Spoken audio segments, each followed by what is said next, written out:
ប្អូនធ្លាប់ឮទេបរោះប្រពន្ធ1000បាទតែអេដមីនដូចជាអត់ណាឮទេ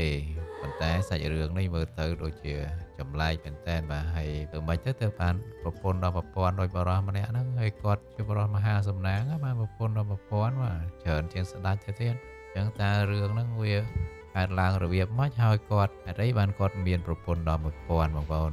ចឹងយើងតាមដានសាច់រឿងទាំងអស់គ្នាបាទហើយនេះយើងចូលជាមួយនឹងសាច់រឿងថ្មីហើយជារឿងដ៏គួរជក់ចិត្តបាទតែបែបវិញក៏ជក់ចិត្តដែររឿងហ្នឹងហើយអញ្ចឹងសាច់រឿងនេះគឺផ្ដើមឡើងពីបរោះម្នាក់បាទគាត់ហ្នឹងគឺជាអ្នករត់អំពៅបាទឬជានាយសំពៅណាសម័យហ្នឹងបាទអញ្ចឹងនៅក្នុងមហាសាគរដែលតែងតែជាផ្ទះរបស់លោកអម្រិតបាទគាត់ជានាយសំពៅដ៏ក្លាហានម្នាក់ដែលរស់នៅដោយមានខ្យល់ព្យុះមានទឹកជាមិត្តបាទនិយាយទៅដូចសត្វតន្ត្រីដែរមានខ្យល់និងទឹកហ្នឹងគឺជាមិត្តរបស់គាត់ហើយបើអត់ទឹកនិងខ្យល់ទេរស់មិនបានទេបរិបម្នាក់ហ្នឹងគឺគាត់មិនចេះរស់នៅទេដោយសារតែទឹកនិងខ្យល់ជាប្រាក់ជាមាសជាប្រាក់តែគាត់រស់នៅទីនោះហើយក៏រកបានដោយសារតែទឹកនឹងដែរបាទប៉ុន្តែនៅក្នុងព្យុះដ៏អាក្រក់មួយនាយសំពៅសម្រាប់ក៏បានបាត់បង់នៅអ្វីទាំងអស់ទាំងសំពៅនិងនាវិកដែលខ្លួនគាត់ផ្ទាល់បានរសាត់អណ្ដែតទៅកាន់ទីកន្លែងមួយបាទអញ្ចឹងមានថ្ងៃមួយហ្នឹងគឺគាត់ជួបនឹងខ្យល់ព្យុះសង្គ្រាដ៏ធំមួយដែលធ្វើឲ្យសំពៅបាទសំពៅរបស់នាយសំរិទ្ធហ្នឹងបានត្រូវបោកបក់ហើយខ្ទេចខ្ទីតែម្ដងគាត់បាត់បង់ទាំងនាវិកបាទហើយខ្លួនគាត់ហ្នឹងក៏បានរសាត់អណ្ដែតទៅកាន់កន្លែងមួយដែលមិនមាននៅក្នុងផែនទីនោះទេបាទចឹងមានន័យថាពេលនោះគាត់ក៏មិនដឹងថាគាត់រសាត់ទៅដល់ណាដែរគាត់បានត្រូវរលកបោកបក់ទៅលើច្រាងមួយនៃកោះដែលសម្បូរទៅដោយផ្កានិងដើមឈើធំធំបាទវាគឺជាកោះស្រីល្វបាទតែកោះនោះគឺសម្បូរទៅដោយស្រីអាចជាឋានសួគ៌ដែលគ្មានបរិះណាធ្លាប់ជួបប្រទះឡើយបាទកោះស្រីល្វបងប្អូនធ្លាប់តែរឿងនគរស្រីល្វបាទរឿងនេះគឺជារឿងកោះស្រីល្វនៅលើកោះនោះមានស្រីប្រមាណ1000នាក់ដែលរស់នៅដោយសុខសន្តិភាពបាទក្រោមប្រព័ន្ធមេត្តាធិបតេយ្យបាទអ្វីដែលជាពិសេសជាងនេះទៅទៀតគឺពួកនាងអាចបង្កើតកូនបានដោយមិនចាំបាច់មានបរិះណាឡើយពោលគឺតាមរយៈនៃការផឹកទឹកកណ្ដូងមុនដ៏ស័ក្តិសិទ្ធិមួយដែលស្ថិតនៅក្នុងចំកណ្ដាលកោះបាទអញ្ចឹងទៅបរិះនោះគ្រាន់តែបើកភ្នែកព្រឹមឡើងបាទឃើញសិតតែមនុស្សស្រីបាទនៅរោមជុំវិញគាត់តែម្ដងធ្វើឲ្យសមគាត់មានការភ្ញាក់ផ្អើលយ៉ាងខ្លាំងហើយក៏បានសួរហេតុអីបានជាគាត់បានមកដល់ទីនេះហេតុអីបានជានៅទីនេះសម្បូរសុទ្ធតែស្រីបាទអត់ឃើញបរិះណាម្នាក់សោះអញ្ចឹងបាទនៅពេលដែលនាយសំពៅសមបានដើរចូលទៅក្នុងកោះនោះភាពស្ងប់ស្ងាត់អស់ជាច្រើនចំនួនបានត្រូវបំផ្លាញបាទមានន័យថាកើតរឿងចម្លែកស្រីទាំង1000នាក់បាននាំគ្នាផ្អើលឈូឆរមិនមែនតែដោយសារភ័យខ្លាចនឹងរូបសំនោះទេតែគឺដោយការចង់ដឹងចង់ឃើញនិងក្តីរំភើបដែលមិនធ្លាប់មានបាទពួកគេដើរឃើញបរោះនោះទេមនុស្សប្រុសទេពួកគេបានឃើញគាត់ជាបាតុភូតមួយមិនមែនជារឿងធម្មតានោះឡើយពួកគេបានថែទាំគាត់ដោយភាពកក់ក្ដៅនិងយកចិត្តទុកដាក់ខ្ពស់បំផុតសំណាងមែនតើឲ្យសំពើនេះមានតែម្នាក់ឯងបងប្អូនសិនជាបងប្អូនមានអារម្មណ៍មិនដែរបើទៅគេថែទាំដោយស្ដេចអញ្ចឹងបាទអញ្ចឹងសម្រាប់សាច់រឿងបន្តបង្កើតមានអីចំពោះសំបាទប៉ុន្តែភ្លាមនោះបាទអ្វីដែលគួរឲ្យតក់ស្លុតនោះក៏បានកើតឡើងបាទអណ្ដូងទឹកមុនដ៏ស័ក្តិសិទ្ធិជាប្រភពនៃជីវិតនិងកំណើតរបស់ពួកនាងស្រាប់តែរីងស្ងួតហួតហែងអស់តែម្ដងភាពតក់ស្លុតបានក្របដណ្ដប់លើកោះទាំងមូលបាទអញ្ចឹងពួកនាងក៏បានដឹងថាអណ្ដូងហ្នឹងចាប់ផ្ដើមស្ងួតហើយពួកគេចាប់ផ្ដើមមានការភ័យខ្លាចហើយព្រោះអញ្ចឹងមិនដាច់ពូជអស់ហើយមានពេលណាបន្តពូជទៀតពួកនាងបានសន្និដ្ឋានថាការមកដល់របស់បរិះចម្លែកម្នាក់នេះគឺជាសញ្ញាណនៃយុគសម័យថ្មីឬប្រហែលជាការដាក់ទណ្ឌកម្មពីព្រះជាម្ចាស់បាទដូច្នោះដើម្បីសន្តិភាពអញ្ចឹងមានតែម៉េចមានយកបរិះយកទៅបូជាយ៉ាញ់លើកនេះប្រហែលជាត្រូវស្លាប់ជាប្រការទេសមនឹងក្តីសង្ឃឹមរបស់ពួកគេបានលើកសំខ្លាយជាស្ដេចរបស់ពួកគេបាទស្ដេចមួយអង្គដែលគ្មានភារកិច្ចអ្វីក្រៅពីទទួលយកការគោរពបាទការគោរពហើយនឹងការយកចិត្តទុកដាក់តែប៉ុណ្ណោះសម្រាប់គេយកទៅបូជាយ៉ាញ់បាទបងប្អូនតាមពិតគេយកធ្វើជាស្ដេចតោះសំណាងលើសំណាងហើយអញ្ចឹងសាច់រឿងបន្ទាប់យ៉ាងម៉េចទៀតសំពើណាអាចណាងឬក៏បានលៀបឬក៏បានលិតអត់លិតគ ទោះបីជាយ៉ាងណាក៏ដោយភាពជាស្ដេចមិនអាចបំពេញបំណងប្រាថ្នារបស់ស្ត្រីទាំងអស់នោះឡើយអ្វីដែលពួកគេចង់បានបំផុតគឺកូនបាទភាពស្ងប់ស្ងាត់នៃការរីងស្ងួតដណ្ដងគឺជាភាពស្ងាត់ជ្រងំនៃអនាគតបាទអាចយ៉ាងដាច់ពូជដោយអស់ជំរើសនារីចំណាស់ជាងគេបង្អស់3នាក់ដែលជាអ្នកដឹកនាំក៏បានសម្រេចធ្វើដំណើរទៅសួរព្រះអាទិទេពស្រីដែលគង់លើកំពូលភ្នំបាទគង់លើកំពូលភ្នំនោះជារូបសំណាកនោះទេបាទដែលជាវត្ថុដែលស័ក្តិសិទ្ធិណាអោព្រះមេដាទេវីដ៏មានមហិទ្ធិឫទ្ធិអើយពួកនាងបានអង្វរទាំងទឹកភ្នែកតើពួកយើងគួរធ្វើដូចម្ដេចដើម្បីបន្តពូជពង្សបានប្រភពទឹកបានបាត់បង់អស់ហើយព្រះអាទិទេពស្រីបានឆ្លើយតបដោយសម្លេងដ៏ពីរោះនិងលាន់ពេញផ្ទៃមេឃថាទឹកនៃជីវិតដែលនាងធ្លាប់ទទួលបានពីអណ្ដូងឥឡូវបានផ្លាស់ប្ដូរទៅគង់នៅក្នុងបរោះដែលមកដល់កោះរបស់ពួកនាងហើយបើពួកនាងចង់បានកូនត្រូវទៅយកទឹកជីវិតពីគាត់ចោះយ៉ាតាពិតទឹកជីវិតហ្នឹងគឺបានរត់ទៅនៅក្នុងបរោះនោះសោះតាអញ្ចឹងនាងទៅអស់នោះស្ដាប់ឮអញ្ចឹងវាអារម្មណ៍ថាមិនសប្បាយរីករាយទេតែវាអត់ឃើញហៅដូចលើកមុនណាជាមួយនឹងក្តីសង្ឃឹមដ៏មហិមានារីទាំង3នាក់ក៏ត្រឡប់ទៅកោះវិញបាទត្រឡប់ទៅកន្លែងប្រាសាទទៅវិញបាទហើយបានប្រាប់រឿងនេះដល់ស្ត្រីទាំងអស់រួមទាំងស្ដេចសម្រិទ្ធផងដែរបាទពេលឮដូច្នោះបាទឥឡូវបងប្អូនទាយមើលតើ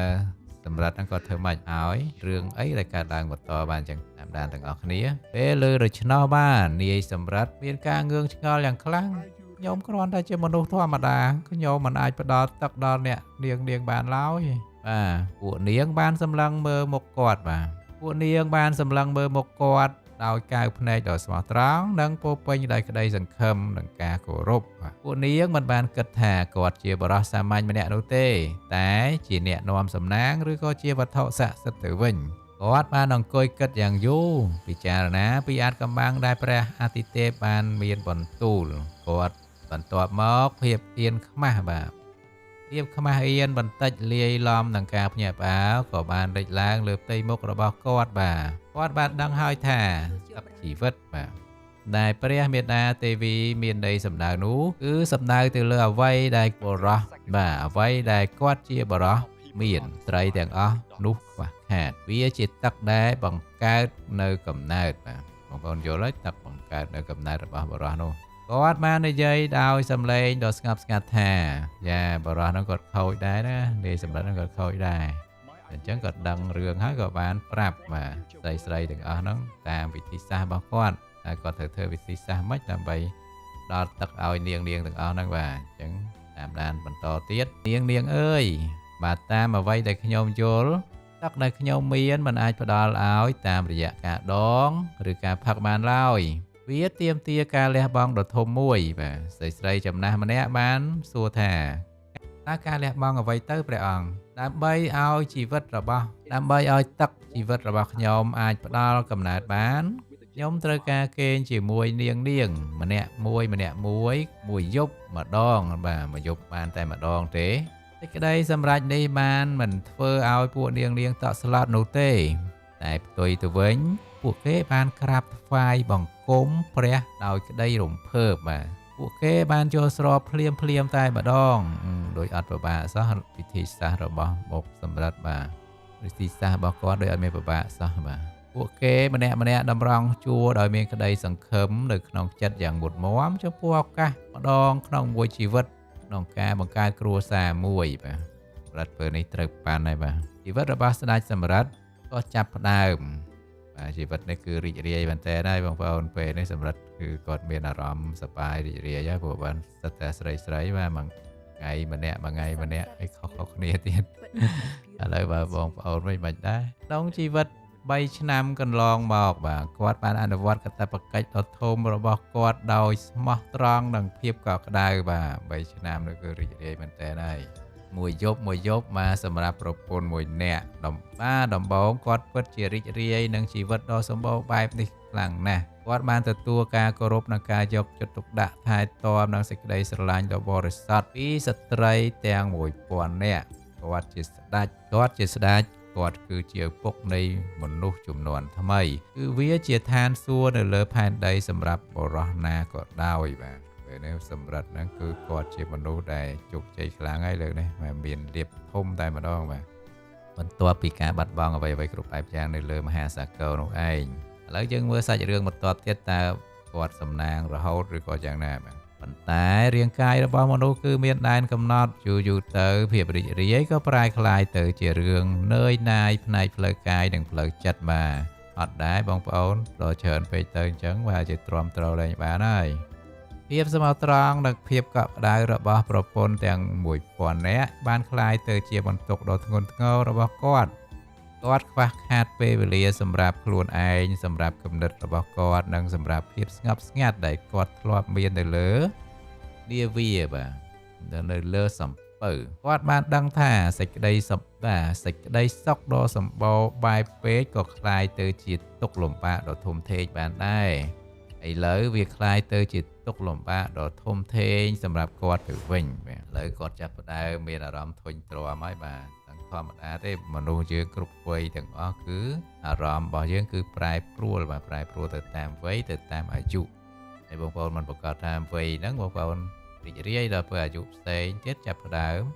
នៅតែរីករាយដដែលទេវាចាប់ផ្ដើមផ្លាស់ប្ដូរហើយបាទអញ្ចឹងដូចលោកសម្រិតអញ្ចឹងគាត់ចាប់ផ្ដើមនឹកដល់សមុទ្រសេរីភាពនិងជីវិតចាស់ទុំរបស់គាត់ថ្ងៃមួយគាត់បានសម្រេចចិត្តរត់គេចបាទគាត់បានសម្រេចចិត្តចេញពីវាំងទាំងពាក់កណ្ដាលយប់ហើយព្យាយាមលួចអស់កូនក្បូនតូចមួយចេញពីឆ្នេរបាទតែស្ត្រីទាំង1000នាក់នៅលើកោះនោះមិនមែនជាស្ត្រីដេកលក់ស្កប់ស្កល់នោះទេពួកនាងមានវិញ្ញាណពិសេសមុនពេលគាត់អាចជិះក្បូនចេញទៅបានឆ្ងាយគាត់ក៏ត្រូវរហុំព័ទ្ធបាទគាត់ជុំវិញដោយភរិយាទាំងអស់របស់គាត់ដែរបាទពួកនាងមិនបានខឹងនឹងសម្បានឹងគាត់នោះទេតែបែរជាយកបង្វរយ៉ាងស្លូតបូតទៅវិញបាទព្រះអង្គសូមគុំចាក់ចេញពីពួកយើងអីពួកយើងត្រូវការព្រះអង្គតើយើងអាចរស់នៅដោយគ្មានឪពុករបស់កូនបានយ៉ាងដូចម្ដេចបាទយ៉ាងនាងទាំងអស់នោះគឺសូមបង្វរឲ្យពួកគាត់នៅចាំមើលថែកូនរបស់នាងមានកូនរត់ចោលគេមិនបាទពួកគេបាននាំគាត់ត្រឡប់ទៅវិញដោយក្តីស្រឡាញ់និងភាពចាំបាច់ហើយគាត់ក៏ត្រូវបង្ខំចិត្តទទួលយកបាទជោគវាសនារបស់គាត់សារជាថ្មីម្ដងទៀតបែបនេះបានប្រពន្ធ1000ហើយពិបាកទៀតបងលោកសំបានបន្តបំពេញតួនាទីជាឪពុកដោយការអត់ធ្មត់និងភាពស្មោះត្រង់ដោយទំនួលខុសត្រូវម្ដងទៀតបាទគាត់បានមើលឃើញភរិយាទាំង1000នាក់របស់គាត់ចាប់ផ្ដើមពពោះនិងបង្កើតបទត្រាបទត្រីដ៏ស្រស់ស្អាតបាទលើកមុនមិនអត់មានកូនប្រុសទេបងអញ្ចឹងមានថាទឹកនោះផឹកទៅបានកូនស្រីទាំងអស់បាទអត់មានកូនប្រុសទេកើតមកសុទ្ធតែស្រីតែលើកនេះមានកូនប្រុសបាទបងប្អូនភាសាលោកទឹករបស់លោកសំហ្នឹងគឺពិសេសជាងឯងបាទគាត់បានចំណាយពេលច្រើនឆ្នាំដើម្បីមើលកូនរបស់គាត់ឲ្យធំធាត់ឡើងនៅក្នុងសេចក្តីស្រឡាញ់ដ៏កក់ក្ដៅទីបំផុតអស់រយៈពេលជាង20ឆ្នាំក្រោយមកនគរថ្មីមួយត្រូវបានបង្កើតឡើងកូនរបស់គាត់ទាំងប្រុសទាំងស្រីបានធំពេញវ័យហើយពួកគេអាចរៀបការជាមួយនឹងគ្នាក្នុងចំណោមពួកគេដើម្បីធានាបានបាទនៅការបន្តពូជពង្សដោយធម្មជាតិកោះស្រីឥឡូវនេះលែងជាកោះស្រីល្វទៀតហើយបានក្លាយទៅជាកោះនៃជីវិតថ្មីមួយដែលមានប្រុសនិងស្រីបាទរស់នៅយ៉ាងសប្បាយរីករាយនៅពេលដែលកូនច្បងរបស់គាត់បានរៀបការជាមួយកូនស្រីច្បងរបស់គាត់ការទទួលខុសត្រូវរបស់សំក៏បានចប់សពគ្រប់ពួកនាងជាភរិយារបស់គាត់ឥឡូវក្លាយជាមេតាចំណាស់ហើយបានអនុញ្ញាតឲ្យគាត់ចាក់ដោយផ្ដល់សេរីភាពដែលគាត់តែងតែប្រាថ្នាចង់បានបាទឥឡូវសំចេញអត់ហើយចាស់ឲ្យចេញរួចទេ